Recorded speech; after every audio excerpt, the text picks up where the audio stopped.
बोटाच्या एका स्पर्शाने संबंध जगातील घडामोडी व दिग्गजांच्या प्रतिक्रिया पाहण्यासाठी राजमुद्रा न्यूज लाईव्ह हे ॲप डाउनलोड करा आणि आमच्या चॅनलला सबस्क्राईब करा.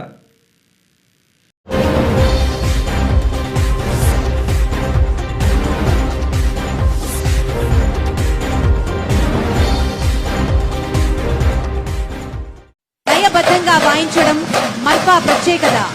ఈ కళ సూఫీ సాంప్రదాయంలో ఇముడ్చుకుని తన అస్తిత్వాన్ని చాటుకుంటుంది. మర్పా కళాప్రియులకు వివాహాలు ఊరేగింపుల్లో ప్రధానంగా తన కింగ్కోటి బార్కాస్కి చెందినటువంటి ఈ కళారూపానికి గట్టిగా చప్పట్లతోటి అభినందనలు తెలియజేద్దాం. तेलंगाना का मारपा बैंड 75 कलाकारों का ये दल, जिसे हादेराम मारपा भी कहते हैं, इसके संगीत का स्रोत मूलतः यमन का हदरामी क्षेत्र है. ये रंग है हमारे हैदराबाद का विशेष.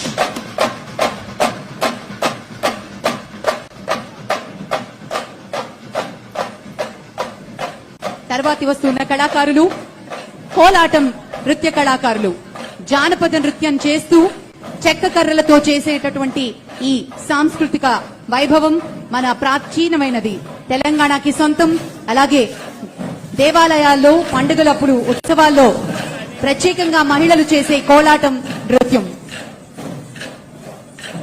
कोलाटम तेलंगाना की 75 महिलाओं का दल प्रस्तुति देता हुआ मुख्य मंच से आगे की तरफ बढ़ा है. तेलंगाना में महिलाओं द्वारा शुभ अवसरों या मंदिरों में किए जाने वाला एक बहुत ही लोकप्रिय नृत्य है, जिसकी प्रस्तुति यहां हम देख रहे हैं.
ప్రత్యేకమైనటువంటి కమ్యూనిటీ తెలంగాణకి సొంతం. శైవ సాంప్రదాయంలో దేవాలయాల్లో సాంప్రదాయంగా చేసేటటువంటి ఈ నృత్యానికి ప్రతీక డోలు మరియు ఒగ్గు డోలు కళాకారులు ప్రముఖంగా అందరికీ సుపరిచితం. పండుగలప్పుడు ఉత్సవాల్లో పాల్గొనే ఈ కళాకారులకి గట్టిగా చప్పట్లతోటి అభినందనలు తెలియజేసుకుందాం. आजादी के अमृत महोत्सव के काल में 75 पुरुष कलाकारों का ओगू डोला की प्रस्तुति तेलंगाना का एक और रंग है. कुरमा समुदाय तेलंगाना का जिनका बहुत आकर्षक लोक नृत्य है ओगू डोलू. ओगू अर्थात एक विशेष तरह का तालवाद्य, और इस ओगू के साथ किया जाने वाला नृत्य है ओगू डोलू. తర్వాతి వస్తున్న కళాకారులు గుస్సాడి నృత్యం. ఈ నృత్యం ప్రాచీన గిరిజన సంస్కృతికి ప్రతీకగా ప్రతిరూపంగా నిలుస్తూ ఆదిలాబాద్ ప్రాంతానికి రాజ్కొండలు పొంలాలు గుస్సాడి నృత్యానికి ప్రదర్శిస్తూ ఉంటారు. వీరు దీపావళి పండుగని గొప్పగా జరుపుకుంటారు. గుస్సాడి బృందాలు దండారీలు అంటారు. వీరు గిరిజన సంగీత వాయిద్యాలను వాయిస్తూ ఒక్కొక్క గ్రామానికి అతిథులుగా సందర్శిస్తూ ఉంటారు. గుస్సాడి నృత్యంలో పాల్గొనే కళాకారుల వేషధారణ ప్రత్యేకంగా నిలుస్తుంది. మెడలో రుద్రాక్షమాలలు, నడుముకు గజ్జలు, ముఖానికి విభూతి, తెల్లటి చారలు ఆదిమ జాతిని తలపిస్తూ ఉంటుంది. భుజాన జంతు చర్మం, చేతిలో మంత్రదండంకి పిలిచే కర్రను ధరిస్తూ నృత్యం చేస్తూ వస్తున్న ఈ కళాకారులకి స్వాగతం, సుస్వాగతం. तेलंगाना के आदिलाबाद जिले में रहने वाली जनजातीय समुदाय गोंडोलू का नृत्य गुस्साडी, जो इस समय मुख्य मंच के समक्ष प्रस्तुत किया जा रहा है. आमतौर पर यह नृत्य शुभ अवसरों पर किया जाता है, लेकिन दिवाली के अवसर पर बहुत खास रंग होता है इस नृत्य का, जिसका नाम है गुस्साडी. తర్వాతి వస్తున్న కళాకారులు డోలు Kunitha drum dancers from Karnataka. The Dol Kunita is a popular folk dance from Karnataka, also known as the drum dance of Karnataka. The word Dolu means a traditional drum instrument. The word Kunita means dancing collectively. The dance performed all over the state during major festivals and celebrations. Dol Kunita is performed by a group of drummers. Please put your hands together, ladies and gentlemen. Dollu Kunitha Karnataka का ये रंग है आपके सामने। कर्नाटक में बहुत ही लोकप्रिय नृत्य, कन्नड़ा में डोलो का अर्थ है ड्रम और कुनीता का मतलब है नृत्य। वही रंग है आपके सामने। 75 पुरुष कलाकार और साथ में महिलाएं भी 25। डोलो कुनीता की ये प्रस्तुति कर्नाटका से।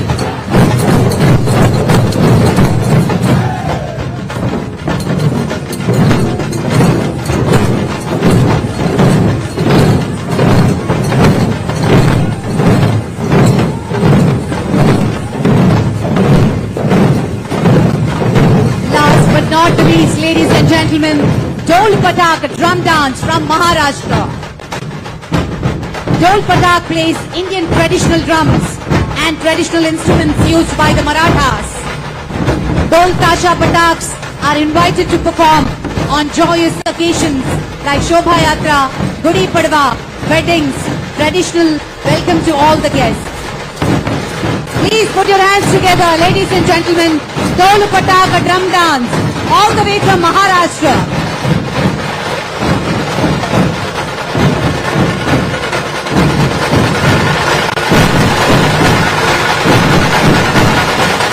महाराष्ट्र का डोल पतक।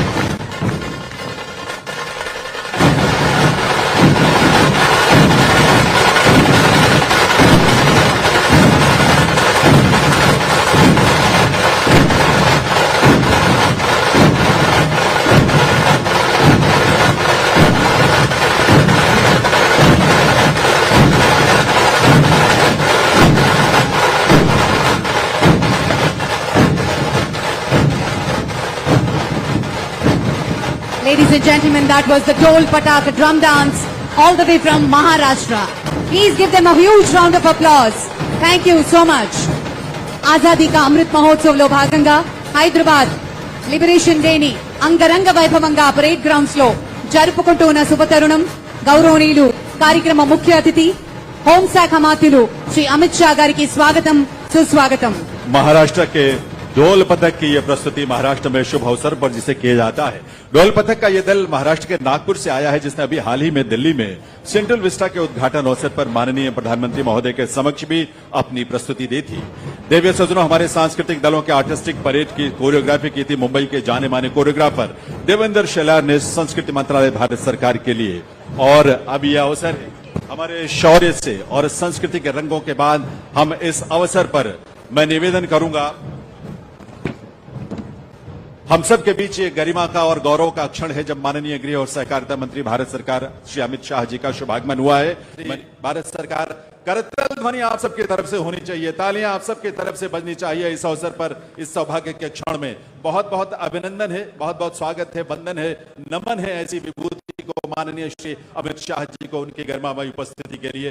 और मैं पुनः निवेदन करूंगा श्री जी किशन रेड्डी जी से कि हम सबके बीच पधारे श्री एकनाथ शिंदे जी, माननीय मुख्यमंत्री महाराष्ट्र, जिनकी गरिमामय उपस्थिति इस कार्यक्रम में हुए, उनके स्वागत के लिए भी उन्हें शॉल भेंट करके आपकी करतल ध्वनि के साथ देवी सज्जनों, आप सबसे निवेदन करूंगा कि आपकी तालियों के साथ ये स्वागत हो, ये अभिनंदन हो ऐसी विभूतियों का जो हम सब के लिए गौरव का क्षण है, सौभाग्य का क्षण है। और एकनाथ शिंदे जी का बहुत बहुत स्वागत अभिनंदन है। मैं इस अवसर पर अब मैं निवेदन करूंगा उमा नंदूरी जी, हमारी संयुक्त सचिव, वे माननीय श्री जी किशन रेड्डी जी, माननीय संस्कृति पर्यटन और डोनर मंत्री भारत सरकार, जिनके मार्गदर्शन में, जिनके नेतृत्व में ये सारा आयोजन हो रहा है, करतल ध्वनि के साथ आइए उनका भी हम स्वागत अभिनंदन करें। और इस अवसर पर श्री बी श्री राममौली जी, परिवहन और अनुसूचित जनजाति कल्याण मंत्री, कर्नाटका सरकार, उनकी उपस्थिति है, उनका स्वागत माननीय जी किशन रेड्डी जी अपने कर कमलों से कर रहे हैं। उमा जी से मैं निवेदन करूंगा कि वे आदरणीय श्री जी किशन रेड्डी जी का स्वागत करें। माननीय संस्कृति पर्यटन और डोनर विभाग के मंत्री, करतल ध्वनि आप सबकी तरफ से देवियों सज्जनों, स्वागत अभिनंदन माननीय जी किशन रेड्डी जी का इस अवसर पर और उनके नेतृत्व के लिए। और मैं उमा जी से पुनः निवेदन करूंगा कि वे माननीय गृह सचिव भारत सरकार श्री अजय कुमार भल्ला जी की गरिमामय उपस्थिति है इस अवसर पर, उनका भी इस अवसर पर स्वागत करें। उमा नंदूरी जी, हमारी संयुक्त सचिव संस्कृति मंत्रालय भारत सरकार, और अन्य सभी अतिथियों का, जो यहाँ पर तेलंगाना के और हैदराबाद के इस पावन धरा पर उपस्थित इन सभी अतिथियों का हम वंदन करते हैं, अभिनंदन करते हैं और इस अवसर पर उन सबको हम नमन करते हैं जिनकी गरिमामयी उपस्थिति से आज का ये कार्यक्रम इस गरिमा के रूप में आपके समक्ष आगे बढ़ रहा है। और अब मैं निवेदन करूंगा श्री जी किशन रेड्डी जी, माननीय संस्कृति, पर्यटन और उत्तर पूर्व क्षेत्र विभाग मंत्री, भारत सरकार, कि वे माननीय श्री अमित शाह जी का आप सभी का स्वागत करने के लिए पधारें। श्री जी किशन रेड्डी जी। అందరూ భారత్ మాతా की जय। ఈనాటి కార్యక్రమానికి ముఖ్య అతిథులుగా వచ్చినటువంటి భారత హోంశాఖ మంత్రులు గౌరవనీయులు అభినవ సర్దార్ పటేల్ శ్రీ అమిత్ షా గారికి నేను యావత్ నిజాం పరిపాలనలో ఉన్నటువంటి తెలంగాణ, కర్ణాటక, మహారాష్ట్ర ప్రజానీకం నుంచి నేను హృదయపూర్వకంగా స్వాగతం పలుకుతా ఉన్నాను. అదేవిధంగా ఈనాటి కార్యక్రమానికి వచ్చినటువంటి గౌరవ పెద్దలు మహారాష్ట్ర ముఖ్యమంత్రి ఏక్నాథ్ షిండే గారికి తెలంగాణ ప్రజల తరఫున నేను హృదయపూర్వకంగా వారికి స్వాగతం పలుకుతా ఉన్నాను. అదేవిధంగా కర్ణాటక రాష్ట్రానికి సంబంధించినటువంటి గౌరవ మంత్రివర్యులు శ్రీరాములు గారు, ట్రాన్స్పోర్ట్ అండ్ ఎస్టీ వెల్ఫేర్, వారికి తెలంగాణ ప్రజల తరఫున నేను హృదయపూర్వకంగా స్వాగతం పలుకుతా ఉన్నాను. అదేవిధంగా వేదిక మీద ఉన్నటువంటి అజయ్ కుమార్ బల్ల గారు, హోమ్ సెక్రటరీ, శ్రీ టపన్ డేకా గారు, director information, director intelligence bureau, అదేవిధంగా ఉమా నందూరి గారు, ఇక్కడ వచ్చినటువంటి గౌరవ పార్లమెంట్ సభ్యులు, గౌరవ శాసన సభ్యులు, గౌరవ మాజీ మంత్రివర్యులు, గౌరవ మాజీ అధికారులు, అదేవిధంగా స్వతంత్ర సమరయోధుల కుటుంబాల సభ్యులు, అదేవిధంగా ఇక్కడ వచ్చినటువంటి భారత ప్రభుత్వ అధికారులు, రాష్ట్ర ప్రభుత్వ అధికారులు, అనేక మంది పద్మశ్రీ అవార్డు గ్రహీతలు, అదేవిధంగా కవులు, కళాకారులు, పోలీస్ అధికారులు, పారామిలిటరీ అధికారులు అందరికీ కూడా నేను హృదయపూర్వకంగా స్వాగతం పలుకుతా ఉన్నాను. అనేక విద్యా సంస్థల నుంచి విద్యార్థులు వచ్చారు, అనేక సంస్థల నుంచి కవులు, కళాకారులు వచ్చారు. వాళ్ళందరికీ కూడా స్వాగతం పలుకుతా ఉన్నాను. ఇది ఈరోజు ఏదైతే ఉన్నదో 75 సంవత్సరాలుగా ఎదురు చూసినటువంటి రోజు. మా యొక్క హైదరాబాద్ సంస్థానంలో ఏ నిజాం పరిపాలన అయితే అనేక రకాలుగా హత్యాకాండకు, దమనకాండకు, నియంత్రిత పరిపాలనకు బలైపోయినటువంటి ప్రజలున్నారో, ఎవరైతే నిజాం పరిపాలనకు వ్యతిరేకంగా పోరాటం కొనసాగించి అమరవీరులయ్యారో, ఎవరైతే స్వతంత్ర సమరయోధులు పోరాటం చేశారో వాళ్ళందరికీ ఆత్మలు శాంతి చేకూరాలి. ఎవరైతే స్వర్గస్థులయ్యారో, అదేవిధంగా తెలంగాణ ప్రజలు 4 కోట్ల మంది ప్రజలు 1000 కళ్ళతో ఎదురు చూశారు. 4 కోట్ల అంటే 8 కోట్ల కళ్ళతో ఈ రోజు కోసం ఎదురు చూశారు. మీకందరికీ తెలుసు 1948 సెప్టెంబర్ 17th సర్దార్ వల్లభాయ్ పటేల్ ఈ హైదరాబాద్ గడ్డ మీద, ఈ తెలంగాణ నేటి రాష్ట్ర రాజధానిలో మొట్టమొదటి త్రివర్ణ పతాకం ఇక్కడ ఎగరవేయడం జరిగింది. సరిగ్గా 74 సంవత్సరాల తర్వాత ప్రభుత్వ పరంగా ఈనాటి హోంమంత్రి, ఆనాటి హోంమంత్రి సర్దార్ వల్లభాయ్ పటేల్ 1948 సెప్టెంబర్ 17th 3 రంగుల జెండా ఎగరేస్తే 75 సంవత్సరాల తర్వాత ఈనాటి హోంమంత్రి అమిత్ షా గారు ఈ గడ్డ మీద ఈ సెప్టెంబర్ 17th 3 రంగుల జెండా ఎగరేసినటువంటి అభినవ సర్దార్ పటేల్ అమిత్ షా గారు, నేను ఈ ప్రజానీకం తరఫున భారత ప్రధానమంత్రి నరేంద్ర మోడీ గారికి నేను హృదయపూర్వకమైనటువంటి ధన్యవాదాలు తెలియజేసుకుంటున్నాను. వారి అనుమతితో భారత ప్రభుత్వము ఈ కార్యక్రమాన్ని అత్యంత వైభవంగా, ఎవరైతే అమరవీరులయ్యారో వాళ్ళకు నివాళులు అర్పిస్తూ, వాళ్ళకు శ్రద్ధాంజలి అర్పిస్తూ, ఎవరైతే స్వతంత్ర సమరయోధులు ఉన్నారో వాళ్ళకి స్వాగతం పలుకుతూ, వాళ్ళకు ధన్యవాదాలు తెలియజేస్తూ, ఎవరైతే తెలంగాణ ప్రజలు ఉన్నారో వాళ్ళందరికీ ఈరోజు పండుగ రోజు. अमित शाह जी, आपसे निवेदन करना चाहता हूं, 1948 सितंबर 17 को जब का गृह मंत्री सरदार वल्लभ भाई पटेल जी ने इस हैदराबाद की धरती पर निजाम को झुकाकर, निजाम को हराकर तिरंगा झंडा 1948 सितंबर 17 को लहराया था. आज 75 इयर्स के बाद आज का गृह मंत्री आपने इस धरती पर तिरंगा लहराया 17 सितंबर को.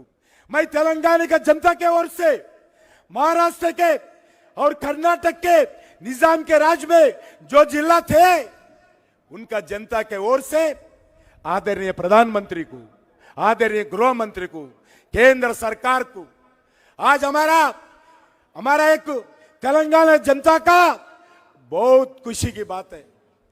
आज अलग अलग लोग इस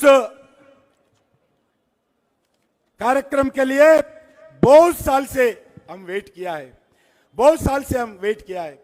చాలా సంవత్సరాల నుంచి ఎదురు చూశాము.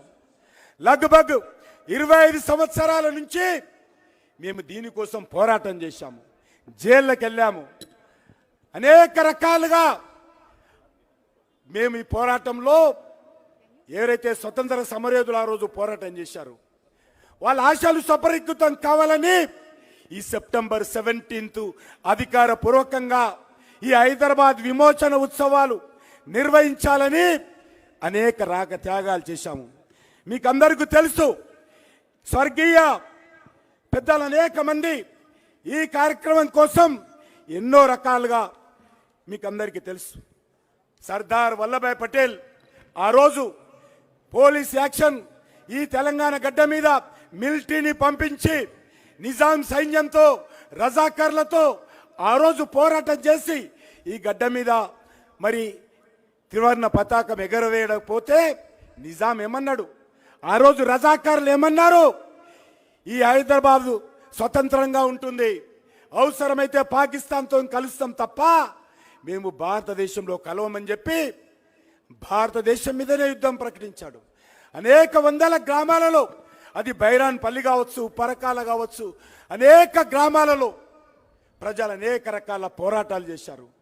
అనేక రకాలుగా నిజాం యొక్క రజాకారుల యొక్క ప్రైవేట్ సైన్యం ఏదైతే ఉండేదో దాని దౌర్జన్యాలతో, అత్యాచారాలతో అనేక రకాలుగా అన్యాయానికి గురయ్యారు, స్వర్గస్థులయ్యారు, బలిదానమయ్యారు. ఆ సమయంలో మనకందరికీ తెలుసు, స్వామి రామానంద తీర్థ కావచ్చు, పివి నరసింహారావు గారు కావచ్చు, లేక నారాయణరావు పవార్ కావచ్చు, వందే మాతం రామచంద్రరావు కావచ్చు, చాకలి ఐలమ్మ కావచ్చు, హనుమంత్ గారు కావచ్చు, కొమరం భీము కావచ్చు, ఏ రకంగా నిజాంకి వ్యతిరేకంగా ఈ ప్రాంతంలో స్వతంత్ర కోసం పోరాటం చేసినటువంటి అనేక మంది మహానుభావులు, వాళ్ళందరూ కూడా నేను ఈరోజు భారత ప్రభుత్వం తరఫున సెల్యూట్ చేస్తా ఉన్నాను. 75 సంవత్సరాల తర్వాత మీరు చేసినటువంటి పోరాటానికి ఈరోజు ఒక సహకారం దొరికింది. మీ ఆత్మలకు శాంతి చేకూరే విధంగా నరేంద్ర మోడీ గారి ప్రభుత్వము ఈ నిర్ణయం తీసుకున్నారు. ఈరోజు చాలా మంది అంటున్నారు ఇన్ని రోజులు ఎందుకు చేయలేదని. భారత ప్రభుత్వము ఆజాద్ కా అమృత్ మహోత్సవ్ సందర్భంగా దేశవ్యాప్తంగా ఈ కార్యక్రమాలు తీసుకోవడం జరిగింది. కానీ ఈరోజు మా అదృష్టము, మా తెలంగాణ ప్రజల అదృష్టము, మా కర్ణాటక ప్రజల అదృష్టము, మా మహారాష్ట్ర ప్రజల అదృష్టము, ఆజాద్ కా అమృత్ మహోత్సవ్ సందర్భంగా 1 సంవత్సరం ఆలస్యంగా ఈ ప్రాంతానికి 13 నెలల ఆలస్యంగా స్వాతంత్రం వచ్చింది కాబట్టి, ఈ సెప్టెంబర్ 17 వచ్చింది కాబట్టి ఈ కార్యక్రమం నిర్వహిస్తా ఉన్నాం. కాబట్టి మీ అందరికీ కోరుతా ఉన్నాను, చాలా మంది ఈరోజు మీకు తెలుసు, ఎవరైతే వద్దన్నారో 75 సంవత్సరాలుగా ఎవరైతే ఈ ఉత్సవం చేయనీయలేదో ఈరోజు భారత ప్రభుత్వం తరఫున ఆ యొక్క పార్టీ యొక్క మెడలు వంచి, ఆ పార్టీ కాంగ్రెస్ అధికారంలో ఉన్నప్పుడు ఉత్సవాలు చేయనీయలేదు, తెలుగుదేశం పార్టీ అధికారంలో ఉన్నప్పుడు ఉత్సవాలు చేయనీయలేదు. ఇప్పుడు సంగతి అయితే మీ అందరికీ తెలుసు. కానీ అటువంటి పార్టీని కూడా, ఏ రజాకార్ల వారసత్వంలో వచ్చినటువంటి పార్టీని కూడా ఈరోజు వెన్నెముక విరిచి ఈరోజు 3 రంగుల జెండా ఈ తెలంగాణ మీద ఎగరేసినటువంటి చరిత్ర ఈరోజు కేంద్ర ప్రభుత్వాన్ని అమిత్ షా గారిది. అమిత్ షా గారు ఈరోజు వస్తున్నారంటే ఈరోజు అనేక రకాలుగా తెలంగాణలో మార్పులు వచ్చాయి. తెలంగాణ ప్రజలు ఏదైతే కోరుకున్నారో ఈ జెండా ఈరోజు ఎగరేశారు. అదేవిధంగా ఈరోజు అధికారంలో ఉన్నటువంటి పార్టీ కూడా ఈ కార్యక్రమం నిర్వహిస్తున్నది. ఏ పేరుతో నిర్వహిస్తున్నారనేది ప్రధానం కాదు. ఈ రోజు అధికారపూర్వకంగా త్రివర్ణ పతాకం తెలంగాణ గడ్డ మీద ఎగురుతుందా లేదా, ఇది తెలంగాణ ప్రజల విజయము. హైదరాబాద్ సంస్థానంలో ఉన్నటువంటి తెలంగాణ ప్రజల విజయము, నిజాం పరిపాలన ఉన్నటువంటి ప్రజల విజయము. ప్రజలు అనేక రకాలుగా పోరాటం చేశారు కాబట్టి ఈ సంవత్సరము అమోతుమో తేల్చుకుందాం అనుకున్నారు కాబట్టి కేంద్ర ప్రభుత్వము అధికారపూర్వకంగా చేయాలనుకుంది కాబట్టి వీళ్ళందరూ కూడా ఈరోజు దిగి వచ్చారు. ఎవరైతే కాదన్నారో, ఎవరైతే మాట తప్పారో, ఎవరైతే తెలంగాణ ప్రజలకు 8 సంవత్సరాలుగా మోసం చేశారో వాళ్ళందరూ కూడా ఈరోజు మరి తప్పని పరిస్థితుల్లో తూతూ మంత్రంగా చేస్తూ ఉన్నారు. మాకే రకమైనటువంటి అభ్యంతరం లేదు. అయినా కూడా సంతోషము, అధికారపూర్వకంగా తెలంగాణ ప్రజల ఒత్తిడికి తలవొగ్గి ఈరోజు ఈ కార్యక్రమాన్ని చేయడము నేను భారత ప్రభుత్వం తరఫున అందరికీ స్వాగతం పలుకుతా ఉన్నాను. ఈరోజు చాలామంది గౌరవ మహారాష్ట్ర ముఖ్యమంత్రి ఏక్నాథ్ షిండే గారు వచ్చారు. అదేవిధంగా కర్ణాటక ప్రభుత్వం తరఫున అక్కడ ముఖ్యమంత్రి గారు ఇదే కర్ణాటక హైదరాబాద్ లిబరేషన్ డే కార్యక్రమంలో చాలా పెద్ద కార్యక్రమం, 75 సంవత్సరాల కార్యక్రమం అక్కడ కూడా ప్రారంభించారు. కాబట్టి ఆ రోజు వారు అక్కడ ఉన్నారు. ఈరోజు కర్ణాటక ప్రభుత్వం తరఫున ఇక్కడ శ్రీరాములు గారు వచ్చారు, ఆ రాష్ట్ర మంత్రి. వారికి కూడా స్వాగతం పలుకుతూ ఈ కార్యక్రమంలో ఎవరైతే అనేక సంవత్సరాలుగా పోరాటం చేశారో, ఈరోజు నరేందర్ గారు కావచ్చు, టైగర్ నరేందర్ గారు కావచ్చు, బద్దం బాలరెడ్డి గారు కావచ్చు, వి రామారావు గారు కావచ్చు, బంగారు లక్ష్మణ్ గారు కావచ్చు, అదేవిధంగా అనేక మంది పోరాటం చేశారు. వాళ్ళందరూ ఈరోజు లేరు. వాళ్ళ ఆత్మలకు కూడా శాంతి చేకూరుస్తున్నది. ఎవరైతే స్వతంత్ర సమరయోధులు ఉన్నారో, ఎవరైతే స్వర్గస్థులయ్యారో, మీ ఆత్మలందరికీ శాంతి చేకూరాలని నేను భగవంతుని ప్రార్థిస్తున్నాను. వాళ్ళ పోరాటాలకు భారత ప్రభుత్వం తరఫున సల్యూట్ చేస్తా ఉన్నాను. వాళ్ళ కుటుంబ సభ్యులకు సల్యూట్ చేస్తా ఉన్నాను. ఏ నిజాం వ్యతిరేకంగా ఏ రకమైనటువంటి అద్భుతమైనటువంటి బ్రహ్మాండమైనటువంటి పోరాటం చేశారో వాళ్ళకు సల్యూట్ చేస్తూ సెలవు తీసుకుంటున్నాను. భారత్ మాతాకి. చరిత్ర మనకి ఎన్నో నేర్పిస్తుంది. ఆ చరిత్రని ఎప్పటికీ గుర్తుంచుకోవాలి. చనిపోతాం అని తెలిసి కూడా పోరాటం చేసేవాళ్లే సైనికులు. హైదరాబాద్ కోసం ఎంతో మంది కృషి చేసిన వారి త్యాగాన్ని గుర్తు చేసి స్ఫూర్తి నింపిన గౌరవనీయులు కిషన్ రెడ్డి గారికి కృతజ్ఞతలు. देवी सज्जनों, अब मैं निवेदन करूंगा कर्नाटका के परिवहन और अनुसूचित जनजाति कल्याण मंत्री श्री बी श्रीरामुलु जी से कि वे अपने संबोधन के लिए पधारें. माननीय कर्नाटका के परिवहन और अनुसूचित जनजाति कल्याण मंत्री. ಹೈದರಾಬಾದ್ ಕರ್ನಾಟಕದ ವಿಮೋಚನಾ ದಿನಾಚರಣೆ ಹಾಗೂ ಅಮೃತ ಮಹೋತ್ಸವ ಕಾರ್ಯಕ್ರಮದಲ್ಲಿ ಕೇಂದ್ರದ ಗೃಹ ಮಂತ್ರಿಗಳಾದಂಥ ಅಮಿತ್ ಶಾ ಅವರೇ,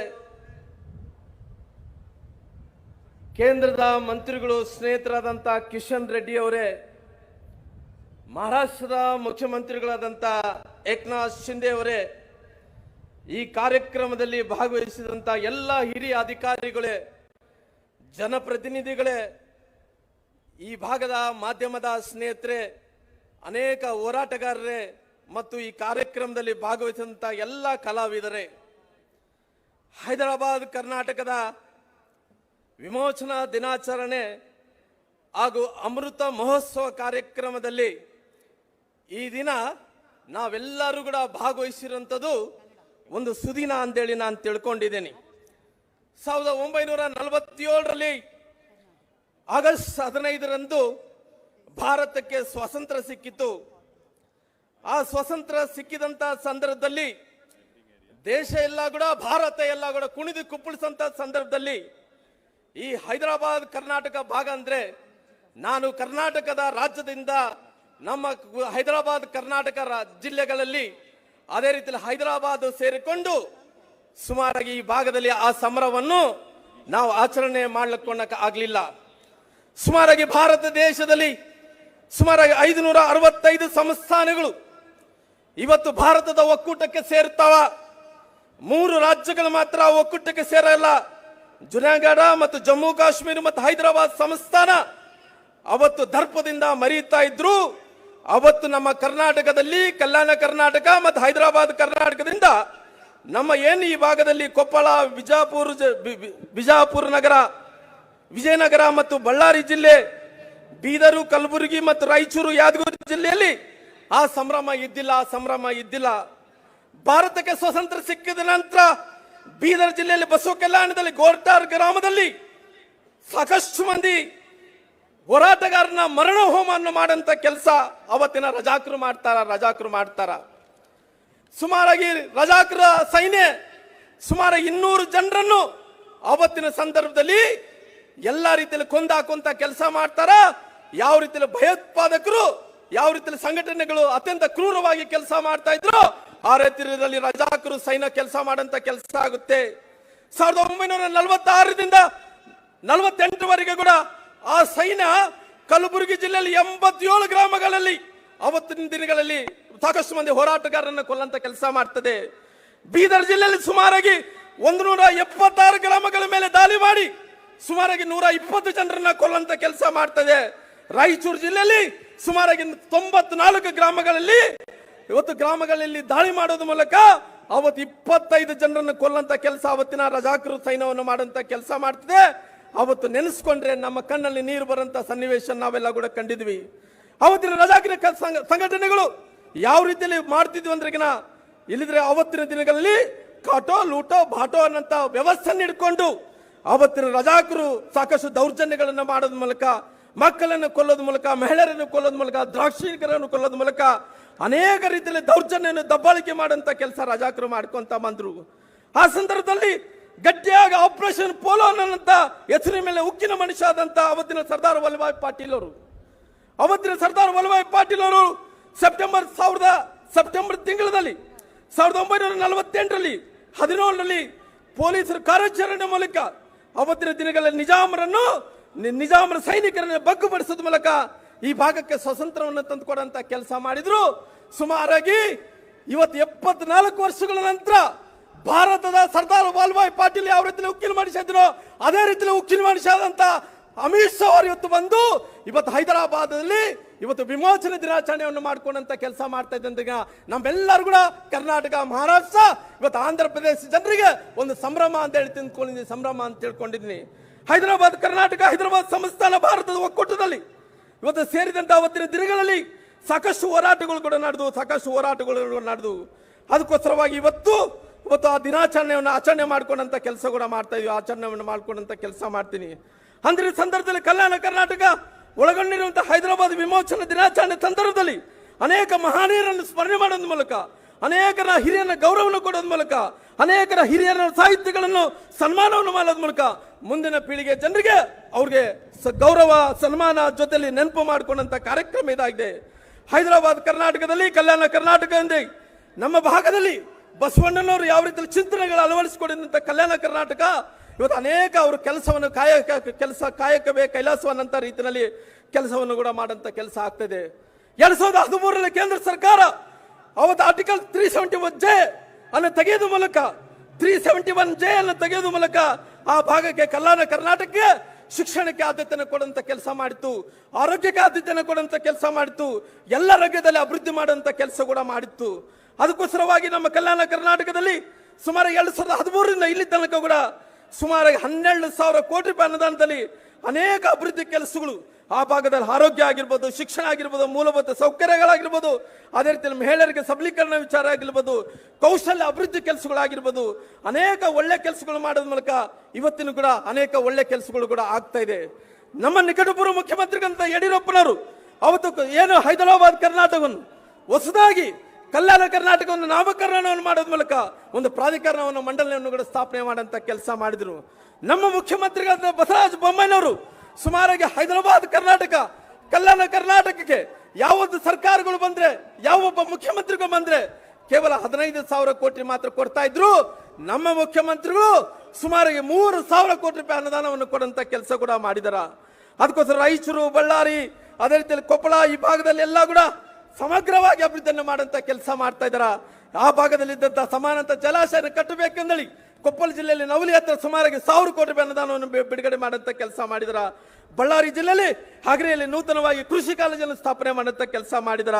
ಕಲಬುರಗಿನಲ್ಲಿ ಹೈಟೆಕ್ ಇವತ್ತು ಮಾರ್ಕೆಟ್ ಅಂದ್ರೆ ರೇಷ್ಮೆ ಗೂಡಿನ ಮಾರ್ಕೆಟ್ ನಿರ್ಮಾಣ ಮಾಡುವಂತ ಕೆಲಸ ಮಾಡಿದಾರ. ರಾಯಚೂರಿನಲ್ಲಿ ಗ್ರೀನ್ ಫೀಲ್ಡ್ ವಿಮಾನ ನಿಲ್ದಾಣವನ್ನು ಮಾಡುವಂತ ಕೆಲಸ ಮಾಡಿದಾರ. ಇವತ್ತು ಹಂಪಿಯಲ್ಲಿ, ಬಾದಾಮಿ, ಐಹೊಳೆ, ಪಟ್ಟದಕಲ್ಲದಲ್ಲಿ, ವಿಜಯಪುರದಲ್ಲಿ ಟೂರಿಸಂ ಸರ್ಕಿಟ್ ಹೌಸ್ ಅನ್ನು ಕೂಡ ಮಾಡುವಂತ ಕೆಲಸ ಮಾಡಿದಾರ. ಅಂಜನಾದ್ರಿ ಬೆಟ್ಟಕ್ಕೆ 100 ಕೋಟಿ ರೂಪಾಯಿ ಅನುದಾನವನ್ನು ಕೊಟ್ಟು ಮಾಡ್ತಾ ಇದ್ದಾರೆ.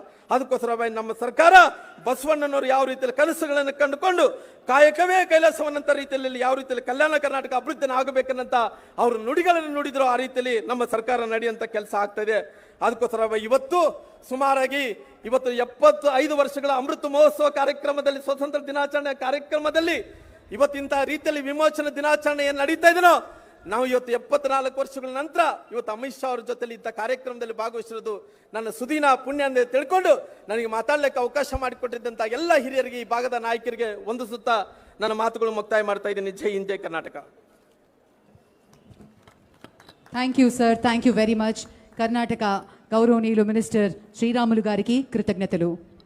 देवी सज्जनों, मुगलिया सल्तनत और उसके धर्मांध शासक औरंगजेब की सत्ता को खुली चुनौती और मुंहतोड़ जवाब देने वाले भारत माता के महान सपूत छत्रपति शिवाजी महाराज की धरती से यानी महाराष्ट्र से यहां पधारे हैं वहां के मुख्यमंत्री माननीय श्री एकनाथ शिंदे जी। आपकी तालियों के साथ उनका अभिनंदन है और साथ ही निवेदन है माननीय मुख्यमंत्री महाराष्ट्र श्री एकनाथ शिंदे जी से कि वे इस अवसर पर अपने संबोधन के लिए पधारें। भारत माता की, छत्रपति शिवाजी महाराज की नमस्कार. जय महाराष्ट्र. आजच्या हैदराबाद राज्य मुक्ती संग्रामच्या ऐतिहासिक कार्यक्रमाला मी आपल्या सगळ्यांना महाराष्ट्र सरकारच्या वतीने, महाराष्ट्रातल्या तमाम जनतेच्या वतीने खूप खूप शुभेच्छा देतो. आज इस हैदराबाद राज्य मुक्ति संग्राम के ऐतिहासिक समारोह में उपस्थित केंद्रीय गृह मंत्री आदरणीय अमित शाह जी, केंद्रीय संस्कृति मंत्री माननीय किशन रेड्डी जी, परिवहन मंत्री कर्नाटक बी रामालू, मंच पर उपस्थित सभी महानुभाव और अन्य सभी गणमान्य व्यक्ति, हैदराबाद राज्य की मुक्ति के उपलक्ष्य के इस कार्यक्रम में सबसे पहले हैदराबाद रियासत को मुक्ति दिलाने के लिए शहीद हुए स्वतंत्रता सेनानियों को मैं श्रद्धांजलि अर्पण करता हूं, उनको विनम्र अभिवादन करता हूं. भारत सरकार की पुलिस एक्शन और स्वतंत्रता सेनानियों के बलिदान से देश टुकड़ों में बंटने से बच गया. इस अवसर पर मैं तत्कालीन गृह मंत्री सरदार वल्लभ भाई पटेल जी की स्मृति को भी आदरपूर्वक नमन करता हूं. आज की परेड भी बहुत प्रभावशाली थी. महाराष्ट्र, तेलंगाना, कर्नाटक की संस्कृति का दर्शन भी यहाँ पर हुआ. मैं परेड में शामिल सभी कैडेट्स, कलाकार और छात्रों को बधाई देता हूँ. मैं अभी औरंगाबाद छत्रपति संभाजी नगर से यहाँ आ रहा हूँ, यहाँ पहुँचा हूँ, जहाँ पर संभाजी नगर में भी हर साल की तरह मराठवाड़ा मुक्ति संग्राम दिन मनाया जाता है. महाराष्ट्र के जो भी मुख्यमंत्री हैं वह हर साल औरंगाबाद छत्रपति संभाजी नगर जाकर मुक्ति संग्राम दिन के कार्यक्रम में शामिल होते हैं और राष्ट्र ध्वज को लहराते हैं. लेकिन आज मैं खुद को खुशनसीब, खुशकिस्मत समझता हूँ. 2.5 महीने पहले मैंने महाराष्ट्र जैसे देश के एक महत्वपूर्ण राज्य के मुख्यमंत्री का पद संभाला. प्रधानमंत्री आदरणीय श्री नरेंद्र मोदी जी और केंद्रीय गृह मंत्री आदरणीय श्री अमित शाह जी के इनके बहुमूल्य मार्गदर्शन से प्रगति की राह पर हम लोग महाराष्ट्र में सर्वसामान्य लोगों के लिए काम कर रहे हैं। मुख्यमंत्री होने के बाद मेरा पहला कार्यक्रम था हर घर तिरंगा उपक्रम को राज्य में सफल करना। आदरणीय आजादी का अमृत महोत्सव के अंतर्गत हर घर तिरंगा लहराने का यह महत्वपूर्ण उपक्रम आदरणीय प्रधानमंत्री मोदी जी और गृह मंत्री अमित शाह जी इनकी संकल्पना से देश भर मनाया जा रहा था। उसकी शुरुआत हुई थी। हमारे भी महाराष्ट्र में 2.5 करोड़ घरों पर हमने राष्ट्रध्वज लहराकर इसे सफल भी किया। हर घर तिरंगा हमारी आजादी को स्वतंत्रता सेनानियों का बलिदान याद करने की कोशिश थी। हमारा राष्ट्रध्वज सिर्फ स्कूल या संस्था कॉलेजों में जुड़ा रहता, मगर आम आदमी को राष्ट्रध्वज लहराने का मौका बहुत कम मिल पाता। इस अभियान से आम आदमी को हक मिला और उसे पूरे विश्व ने देखा भी।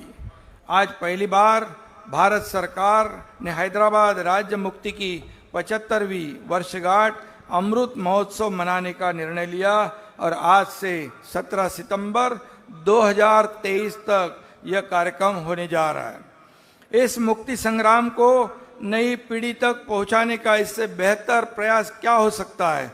देश को स्वतंत्रता मिलने के करीब 1 साल बाद हैदराबाद निजाम की मुट्ठी से मुक्त हुआ, लेकिन पूरे देश की स्वतंत्रता इतिहास में यह एक गोल्डन पेज है। हैदराबाद मुक्ति दिन तेलंगाना, महाराष्ट्र और कर्नाटक के लोगों को निजाम जैसे क्रूर शासक से मुक्त होने का दिन है। हैदराबाद मुक्ति दिन हमें भारत के लौह पुरुष सरदार वल्लभ भाई पटेल जी को नमन करने का अवसर है। जैसा मैंने पहले बताया, हमारे महाराष्ट्र में यह दिन मराठवाड़ा मुक्ति दिन के नाम से मनाया जाता है। स्वामी रामानंद तीर्थ के नेतृत्व में बहुत बड़ा आंदोलन खड़ा हुआ। हजारों स्वतंत्र सेनानियों ने उसमें अपना योगदान दिया। 1938 में निजाम शासक के खिलाफ जन आक्रोश बढ़ने लगा और आखिर 1948 में उस वक्त गृह मंत्री तथा लौह पुरुष वल्लभ भाई पटेल जी निजाम के खिलाफ पुलिस एक्शन और भारत देश को एक संग रखने की कोशिश को सफलता उन्होंने दी। हमारे आज के गृह मंत्री अमित शाह जी ने भी प्रधानमंत्री आदरणीय नरेंद्र मोदी जी के नेतृत्व में कश्मीर से 370 धारा हटाने की हिम्मत दिखाई। आज उनका भी मैं अभिनंदन करता हूं और आज उनके ही मार्गदर्शन से हैदराबाद राज्य मुक्ति की 75वीं अमृत वर्षगांठ मनाई जा रही है। बहुत बड़ा अमृत योग है। इन्हीं शब्दों के साथ मैं फिर एक बार इस अद्भुत और यादगार आयोजन के लिए सभी महाराष्ट्र वासियों की तरफ से धन्यवाद देता हूँ। जय हिंद, जय महाराष्ट्र। శ్రీ ఏక్నాథ్ షిండే గారి ప్రసంగం అద్వితీయం, అమోఘం, అందరినీ స్ఫూర్తిదాయకం. Thank you very much sir. On that note, ఒక వ్యక్తి యొక్క సంకల్పం ఎంత అమోఘమైనది అంటే ఈరోజు మన హైదరాబాద్ విమోచన దినోత్సవాన్ని ఇంత ఘనంగా చేసుకోవడానికి కర్త కర్మ క్రియాగా నిలిచినటువంటి గౌరవనీయులు హోంశాఖ మాత్యులు government of India Shri Amit Shah గారి ప్రసంగం. देवे सज्जनों, आप सबके करतल ध्वनि के साथ निवेदन माननीय श्री अमित शाह जी से उनके मार्गदर्शन और उनके उद्बोधन के लिए। मेरे साथ जोर से बोलिए, भारत माता की। भाई, पहली बार हैदराबाद मुक्ति दिन सरकारी तौर पर मनाया जा रहा है। आवाज ऐसी होनी चाहिए, कश्मीर से कन्याकुमारी और कच्छ से लेकर कामाख्या तक पूरे देश में आवाज गूंजे। मेरे साथ दोनों हाथ उठाइए और विजय के संकल्प की स्मृति का मुट्ठी भींचे और प्रचंड आवाज से बोलिए, भारत माता की, भारत माता की। मंच पर उपस्थित मेरे मित्र और केंद्रीय संस्कृति एवं पर्यटन मंत्री श्रीमान जी किशन रेड्डी जी, महाराष्ट्र के सम्माननीय मुख्यमंत्री श्रीमान एकनाथ शिंदे जी, कर्नाटक के परिवहन मंत्री जो हैदराबाद कल्याण कर्नाटक क्षेत्र से आते हैं, श्री बी रामलू जी, अजय कुमार भल्ला जी, श्री तपन डेका जी, श्री उमा नंदूरी जी और आज के कार्यक्रम में उपस्थित स्वतंत्रता सेनानियों और वीर शहीद जिन्होंने हैदराबाद की मुक्ति के लिए सर्वस्व बलिदान दिया है, उनके परिवारजनों, प्यारे भाइयों और बहनों, सबसे पहले मैं महाराष्ट्र, कर्नाटक और तेलंगाना की जनता को ढेर सारी हैदराबाद मुक्ति दिन की अनेक अनेक अनंत शुभकामनाएं देना चाहता हूं। मित्रों, आज ही के दिन 1948 में पूरा तेलंगाना, मराठावाड़ा जो महाराष्ट्र का हिस्सा है और कर्नाटक का हैदराबाद कर्नाटक आज ही के दिन स्वतंत्र हुआ था। मैं सबसे पहले ये मुक्त हवा में जो आज भारत का ये ऐतिहासिक और बड़ा हिस्सा सांस ले रहा है, इसके लिए हमारे लौह पुरुष सरदार पटेल को अनेक अनेक प्रणाम कर कर श्रद्धांजलि देना चाहता हूं, क्योंकि सरदार पटेल न होते तो शायद अनेक साल और लग जाते हैदराबाद को मुक्ति दिलाने के। वो सरदार पटेल ही थे जिन्होंने निजाम की सेना और रजाकारों को पुलिस एक्शन से परास्त कर कर इस समग्र प्रदेश को आजादी की सांस लेने का अधिकार दिया था। मैं फिर से एक बार सरदार पटेल को अनेक अनेक लोगों की शुभकामनाओं के साथ, विनम्रता के साथ प्रणाम करना चाहता हूं। मित्रों, जब देश आजाद हुआ 15 अगस्त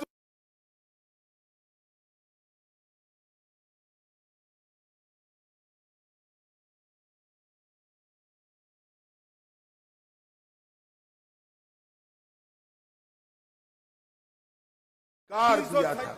मैं फिर से एक बार सरदार पटेल को अनेक अनेक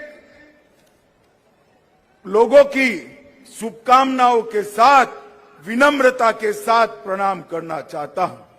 मित्रों, जब देश आजाद हुआ 15 अगस्त 1947 को पूरे देश में आजादी का आनंद उत्सव, मंगल उत्सव मनाया जा रहा था। मगर ये हैदराबाद राज्य, निजाम का राज्य, एक ऐसा राज्य था जिसके भाग्य में अभी भी आजादी नसीब नहीं हुई।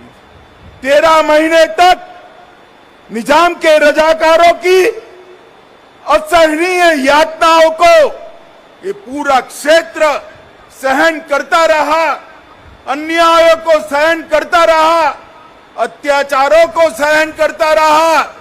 उसके बाद जब सरदार पटेल ने पुलिस एक्शन लिया, तब जाकर ये हमारा तेलंगाना स्वतंत्र हुआ था।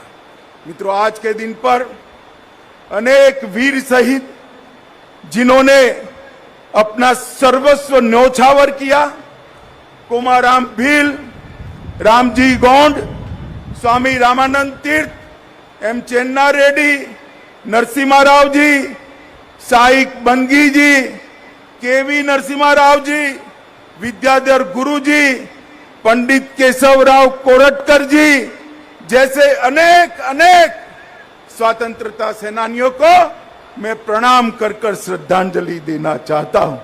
मित्रों, अनेक लोग ऐसे थे जिन्होंने स्वतंत्रता संग्राम में हिस्सा लिया। बीदर के रामचंद्र वीरप्पा, जेवर्गी के सरदार सारगोंड पाटिल, रायचूर के एम नागप्पा, शिव कुमार स्वामी, बाद में कनकगिरी के जयतीर्थ राजपुरोहित, यादगिर के कोलरू मल्लप्पा, कराटागी के बेनकाल भीमसेन राव, अनेक लोगों ने इस आजादी के आंदोलन में अपना योगदान दिया।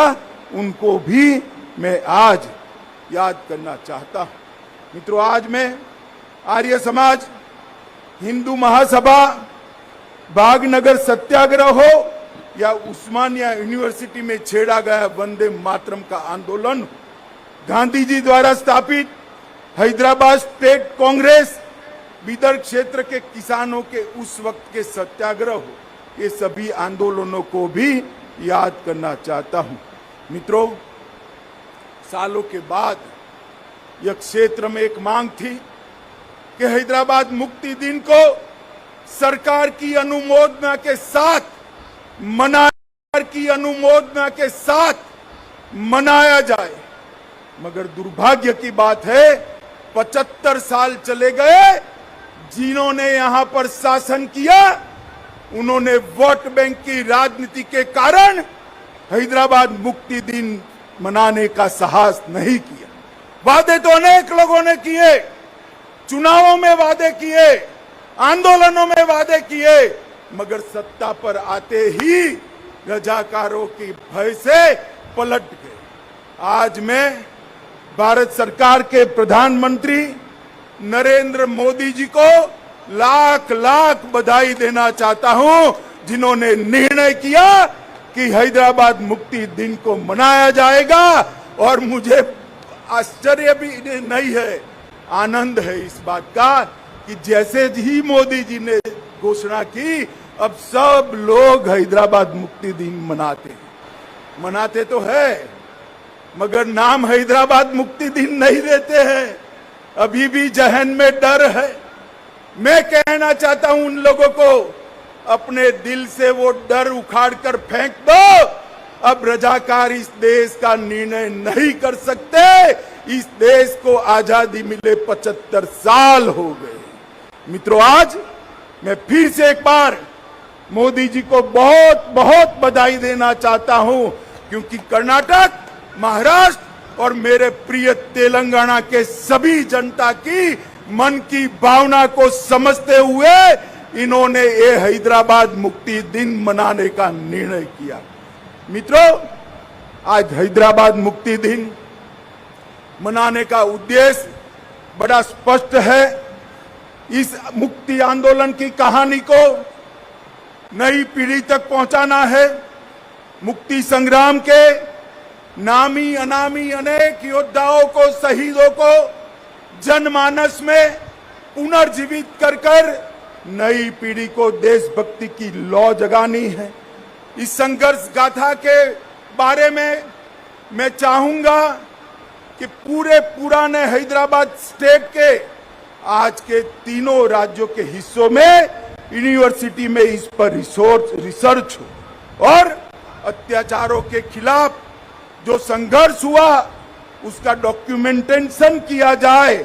और वो डॉक्यूमेंटेशन को न केवल पुराने हैदराबाद स्टेट, देश भर के कोने कोने में पहुंचाकर ये वीरों की वीर गाथा को श्रद्धांजलि दी जाए। हमारी नई पीढ़ी में देशभक्ति की भावना इससे पुनर्जीवित होगी और जिन्होंने भी देश के लिए सब कुछ न्यौछावर किया है वो उनके सम्मान के अधिकारी है, उनको अधिकार मिलेगा। मित्रों, ऑपरेशन पोलो का निर्णय महान सरदार पटेल ने, लोक पुरुष सरदार पटेल ने ढेर सारी कठिनाइयों के बावजूद लिया था, क्योंकि वो जानते थे जब तक निजाम के रजाकारों को परास्त नहीं करते, हैदराबाद स्टेट को आजाद नहीं करते, अखंड भारत का स्वप्न पूरा नहीं हो सकता। भारत के मध्य में ही इतना बड़ा हिस्सा अगर अपने आप को स्वतंत्र मानकर अत्याचारी शासन करता है तो महात्मा गांधी का स्वतंत्र भारत का स्वप्न कभी पूरा नहीं हो सकता। के.एम. मुंशी और सरदार पटेल, ये दोनों ने मुंशी जी ने एजेंट जनरल ए नाटे रिपोर्ट ली और माउंटबेटन के थर्ड डोमिनियन की परिकल्पना को विच्छेद करते हुए सरदार पटेल ने यहाँ पुलिस एक्शन लिया और हमारा ये हिस्सा आजाद हुआ। मित्रों, 13 सितंबर से 17 सितंबर 109 घंटे तक अनेक वीर यहाँ पर शहीद हुए। मैं अभी अभी उन वीरों के शहीद स्मारक को श्रद्धांजलि देकर यहाँ आया हूं। मित्रों, रजाकारों ने अपना डर खड़ा करने के लिए ढेर सारे नए नए कानून लगाए, चाहे विधायी का अधिकार हो, निजाम की निजी संपत्ति को निजी घोषित करना हो, सार्वजनिक कार्यक्रमों पर पाबंदी लगानी हो, हिंदुओं को मपूसा और गैर मपूसा के जमीन के अधिकार के कानून से अन्याय करना हो, महान तेलुगु, कन्नड़ और मराठी भाषा पर आक्रमण कर उर्दू माध्यम में ही शिक्षा होना ये आदेश करना हो, उद्योगों का निजीकरण करना हो, सरकारी भर्ती में अन्यायी भर्ती करनी हो या सांस्कृतिक आक्रमण करना हो, हर तरह से ये तीनों राज्यों की जनता को कुचलने का एक निकृष्ट प्रयास निजाम और उनके रजाकारों ने किया था, जिनके खिलाफ हमारे लोगों ने आंदोलन किया था और अंततोगत्वा हम विजयी हुए। मित्रों, कई सारे लोगों ने इसके लिए अपनी जान गंवाई। मैं 2-3 घटनाएं जरूर बताना चाहता हूं। परभणी जिले का गुड़ा गांव, जहां एक कुएं में गांव के 300 लोगों को डालकर कुएं को मिट्टी के तेल से आग लगाकर सभी लोगों को जिंदा जला दिया गया था। इसके साथ बिदर जिले के घोटा गांव में जिस तरह महिलाओं को अपमानित किया गया, आज भी हम नहीं भूल सकते। और मैं अभी तेलंगाना में मेरा बूथ प्रवास था, तब गुंडरामपल्ली गया था, वहां पर भी नृशंस हत्याकांड हुआ था। नरसिम्हा राव जी ने उसको दक्षिण के जलियांवाला बाग के नाम से स्वीकृति देने का काम किया था।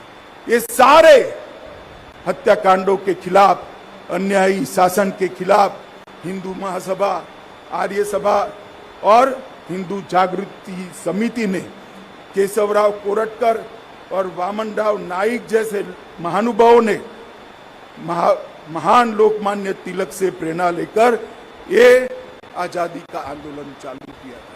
मुझे आज बड़ी संतुष्टि, मोदी जी ने हैदराबाद मुक्ति दिवस को संपूर्ण शासकीय आदेश के अंतर्गत मनाने का निर्णय कर हैदराबाद मुक्ति के आंदोलन को एक प्रकार से स्वीकृति और श्रद्धांजलि देने का काम किया है। मैं मोदी जी को बहुत बहुत साधुवाद देना चाहता हूं और तेलंगाना की जनता को भी कहना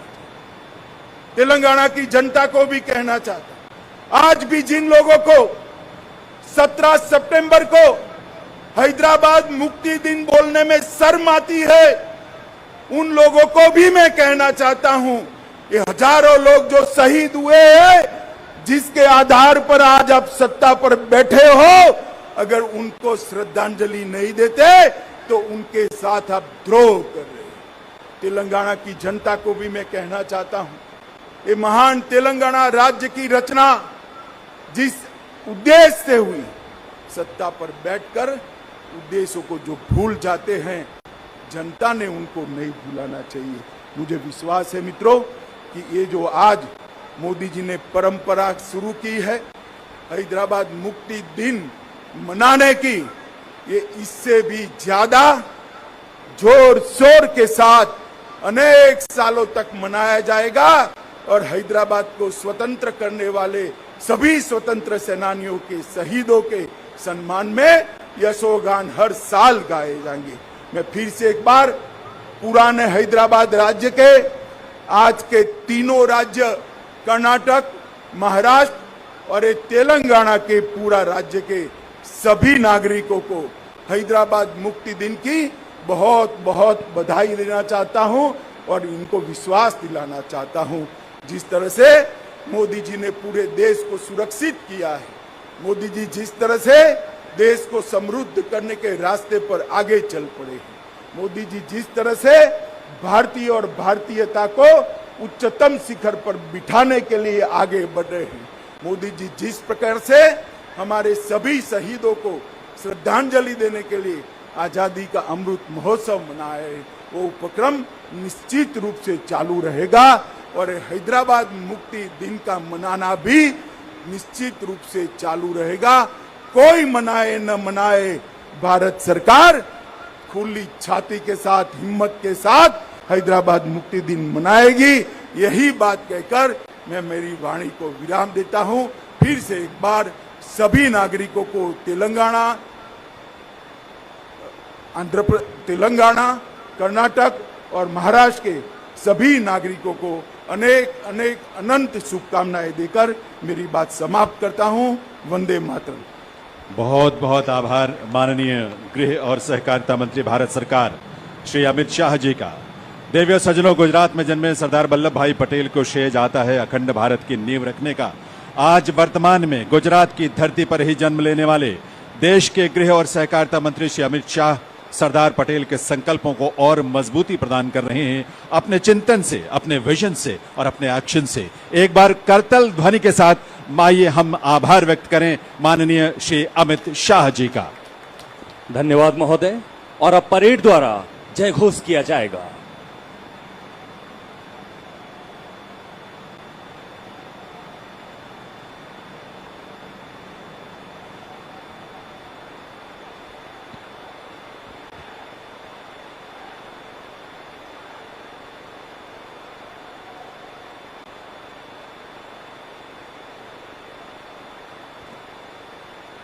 परेड में शामिल सभी कमांडर अपने क्रिच को वापस अपने स्थान पर रखते हुए और कुछ ही क्षणों में इस भव्य परेड का विसर्जन होने वाला है।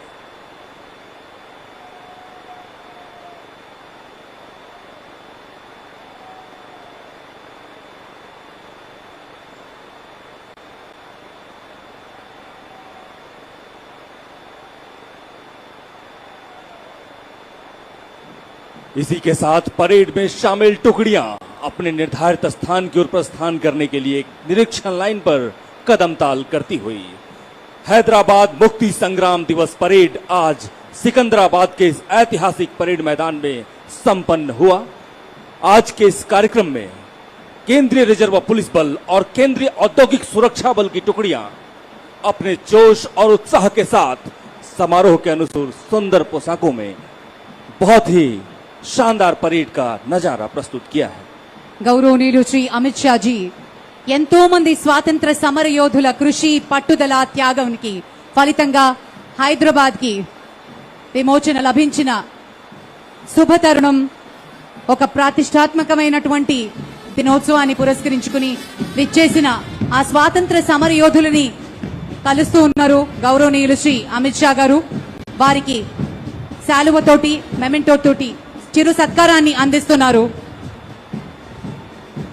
सीआरपीएफ बैंड द्वारा बजाई जा रही धुन, जहां डाल डाल पर सोने की चिड़िया करती है बसेरा, ये भारत देश है मेरा, ये भारत देश है मेरा। केंद्रीय रिजर्व पुलिस बल भारत की आंतरिक सुरक्षा का मजबूत स्तंभ और आज हैदराबाद मुक्ति संग्राम दिवस की परेड के अवसर पर परेड की टुकड़ियां सीआरपीएफ और सीआईएसएफ के जवानों से मिलकर बनी है। నిజాం మీద బాంబులు వేసి గడగడలాడించిన వారి దగ్గర నుంచి 12 ఏళ్లకే గుర్రాన్నెక్కి తుపాకీ పట్టిన మహిళా స్వాతంత్ర సమర యోధుల సైతం ఎంతో మంది త్యాగానికి ఫలితం మన హైదరాబాద్। వారందరికీ కృతజ్ఞతలు తెలియజేసుకుంటూ సత్కరిస్తున్నారు గౌరవనీయులు హోంశాఖ మంత్రులు శ్రీ అమిత్ షా జీ। जो देश और जिस देश की जनता अपने वीरों को, अपने शहीदों को नमन न करे, उन्हें याद न करे, वो देश कभी अपना अस्तित्व बचाए नहीं रख सकता। भारत की यह परंपरा है, भारत के ये संस्कार हैं और उसी संस्कार के अभिव्यक्ति माननीय श्री अमित शाह जी के माध्यम से यहाँ आज इस हैदराबाद मुक्ति दिवस के कार्यक्रम में उन हमारे वीर स्वतंत्रता सेनानियों को नमन करने के रूप में हुआ है, जिन्होंने हैदराबाद की मुक्ति के लिए और देश की एकता और अखंडता के लिए संघर्ष किया। और ऐसे वीरों को नमन करने का संकल्प हम सबका है। भारत सरकार के संस्कृति मंत्रालय की तरफ से माननीय श्री अमित शाह